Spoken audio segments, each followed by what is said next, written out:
అందరికీ నమస్కారం. నేను మీ డాక్టర్ అంజలి.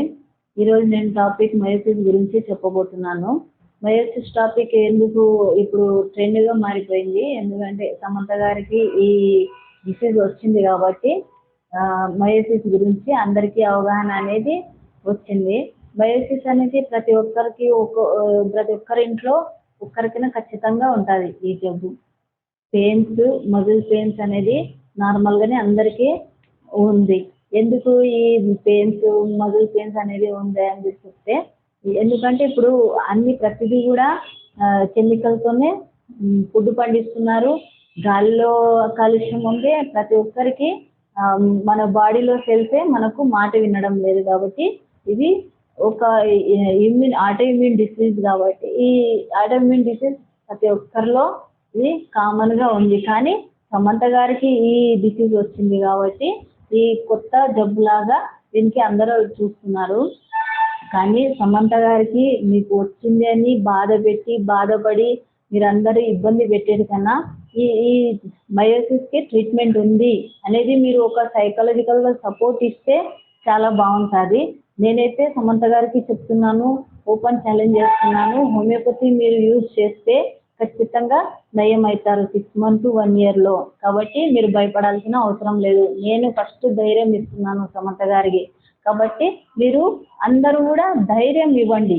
ఈ జబ్బు ఉంది, ఈ జబ్బు ఇంత సీరియస్ అవుతుంది అనేది మీరు ఎక్కువ ఇలాబరేట్ చేసే కొద్దీ మీరు సమంత గారికి భయపెట్టిన వాళ్ళు అవుతారు కానీ ధైర్యం ఇచ్చే వాళ్ళు కారు. కాబట్టి ఈ జబ్బుని మనం అందరం కలిసి సమంత గారికి సపోర్ట్ ఇద్దాం ఈ జబ్బుని ట్రీట్ చేయడానికి. ఇప్పుడు ఒక క్యాన్సర్ పేషెంట్ ఉన్నారనుకోండి, అయ్యయ్యో మీకు క్యాన్సర్ వచ్చిందా అని చెప్పి 5 years బతికే మనిషికి కూడా 1 year లోపలనే చనిపోయేలాగా చేస్తారు. అంటే సైకలాజికల్గా డిప్రెషన్ చేసిన తర్వాత ఆ క్యాన్సర్తో చనిపోవాలని కాదు, మాటలతోనే చనిపోవాలనిపిస్తుంది. ఆ డిప్రెషన్లోకి వెళ్తే ప్రతిదీ కూడా ఇప్పుడు సమంత గారు చేయి లేపాలన్నా, కాలు ముందుకి పోవాలన్నా కూడా అయ్యో నాకు ఈ జబ్బు ఉంది కదా, అందరూ చూస్తున్నారు కదా, ఇప్పుడు నేను ఇది చేయలేనేమో అనేది ఆ ఫీలింగ్ అనేది వదిలిపెట్టి నాకు ఏం జబ్బు లేదు, నేను బాగున్నాను, నేను బాగవుతాను అని చెప్పి మీరు ధైర్యం తీసుకుంటే బాగుంటుంది. నాకు కూడా దీంట్లో ఒక రకమైన లూపస్ అనేది వచ్చింది జబ్బు. ఇది కూడా ఒక మయోసిస్లో ఒక టైప్ ఉంటుంది. నాకు అందరు డాక్టర్స్ ఏమన్నారంటే ఈ 3 సంవత్సరాల కల్లా చనిపోతుంది, బెడ్ రిడన్ అవుతుంది అనేది నాకు చెప్పినారు. నేను 4000కి మెడిసిన్స్ రాసిచ్చినాను. నాకు చూస్తే అన్ని స్టీరాయిడ్స్, ఇమ్యూనోసెప్రెసెంట్సే ఉన్నాయి. అంటే నా ఇమ్యూన్ సిస్టమ్కి ఇంకా ఎక్కువ ఇబ్బంది పెట్టుతున్నారు. అంటే ఈ డిసీజ్ అనేది బయట వచ్చే డిసీజ్ని ఇంకా లోపల పంపిస్తున్నారు కాబట్టి ఈ డిసీజ్కి క్యూర్ లేదని చెప్పి చెప్తారు అలోపతిలో. ఎస్, క్యూర్ ఉంది హోమియోపతిలో. ఇది పూర్తిగా నయం చేయొచ్చు. నేను మెడిసిన్స్ అన్నీ తీసుకొని వెళ్ళి పక్కన పెట్టేసినాను. నాకు ఈ జబ్బు వచ్చిందా, నేను 3 yearsలో చనిపోతానా అని చెప్పి ఒక్కసారే అనుకున్నా. ఎందుకు చనిపోతాను, హోమియోపతి ఉండగానే నేను చనిపోను. కాబట్టి నెక్స్ట్ డే నుంచే నేను హోమియోపతి మెడిసిన్ స్టార్ట్ చేసినాను. 3 monthsలో క్యూర్ అయినాను. నాకు ఇప్పుడు ఏ ప్రాబ్లం లేదు. ఇంతకుముందు నేను నడవలేకపోయేదాన్ని, సివియర్ జాయింట్ పెయిన్స్ ఉండేది, సివియర్ ఫ్యాటిగ్ అంటే అలసట ఉండేది. కాబట్టి 3 monthsలో క్యూర్ అయినా, 6 monthsలో పూర్తిగా 100% క్యూర్ అయిపోయినాను. ఇప్పుడు కూడా నేను టెస్ట్ చేస్తే ఏం లేదనే వచ్చింది. కాబట్టి మీరు కూడా సమంత గారు నా తరపు నుంచి మీకు సపోర్ట్ ఇస్తున్నాను కాబట్టి మీరు ధైర్యంగా ఉండండి.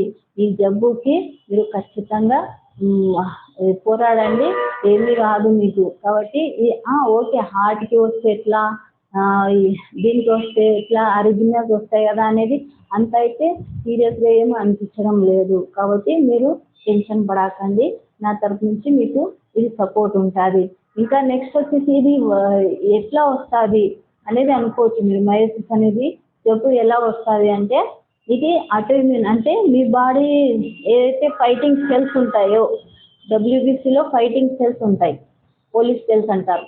అది బయట నుంచి ఏదన్నా డిసీజ్ అంటే యాంటీబాడీస్ అనేది వస్తే అది రియాక్షన్ వల్ల యాంటీబాడీ ఏదైతే బయట నుంచి వచ్చింటాయో దానికి చంపాల్సి ఉంటుంది. కానీ దీంట్లో ఏమవుతారంటే ఆ యాంటీబాడీస్ అనేది దాంతో పోరాడడం కాకుండా ఇంకా ఎక్కువ వచ్చి మన సెల్సే మనకు సపరేట్ చేస్తుంటాయి. అంటే ఈ జబ్బు రానిలే అనేది ఇట్లా ఉంటుంది. కాబట్టి మీరు ఈ మధ్య కాలంలో కొంచెం డిప్రెషన్కి లోనై ఈ జబ్బు వచ్చింది అనుకుంటున్నాను నేను. మీరు సైకలాజికల్గా కొంచెం సెట్ అయిపోతే ఎలా మీరు యోగా మెడిటేషన్ అన్నీ చేస్తారు కాబట్టి వితిన్ 2 to 3 monthsలో మీరు కోలుకుంటారని అనుకుంటున్నాను. ప్లస్ ఇది మామూలుగా అయితే వైరల్ ఇన్ఫెక్షన్ వల్ల కూడా వస్తుంది. సింపుల్ మామూలు కోల్డ్తో కూడా వైరసెస్ రావచ్చు. కాబట్టి ఇది పెద్ద టెన్షన్ పడాల్సిన అవసరం లేదు. వైరల్ ఇన్ఫెక్షన్స్ కూడా రావచ్చు. ఎవరికైతే మీరు చెప్పొచ్చు ఏజ్ పేషెంట్స్ కూడా మయోసిస్ వస్తుంది కదా అనేది చెప్పొచ్చు.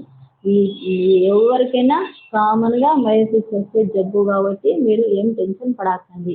మయోసిస్ అనేది డిసీజ్ ఎలా కనుక్కుంటారు, ఎలా నిర్ధారిస్తారంటే ఈ మయోసిస్ అనేది ఎంఆర్ఐ ద్వారా నిర్ధారించవచ్చు.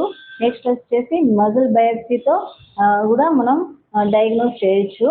నెక్స్ట్ ఈఎంజీ అనేది ఒక టెస్ట్ ఉంటుంది. ఈ టెస్ట్ ద్వారా కూడా మనం ఈ మయోసిస్ అనేది డయాగ్నోస్ చేయొచ్చు.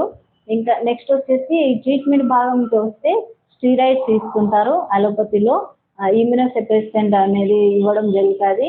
ప్లస్ ఐవి ఇమ్యూనోగ్లోబులిన్స్ అనేది ఇవ్వడం జరుగుతుంది. కాబట్టి ఇవన్నీ ట్రీట్మెంట్ భాగంగా ఉంటుంది. కాబట్టి మేము ముందే పోయి ఇట్లా మాకు మయోసిస్ వచ్చిందేమో చెక్ చేయించుకోవాలి అని అనుకుంటున్నారా? అయితే ఇవన్నీ 3 టెస్ట్ ద్వారా మీకు మయోసిస్ ఉందా లేదా టెస్ట్ చేసి చెప్తారు. కానీ ఒక్కటి ఎంఆర్ఐ టెస్ట్ చేయించుకునే ముందు ఎంఆర్ఐ రేస్కి ఏదైతే మీరు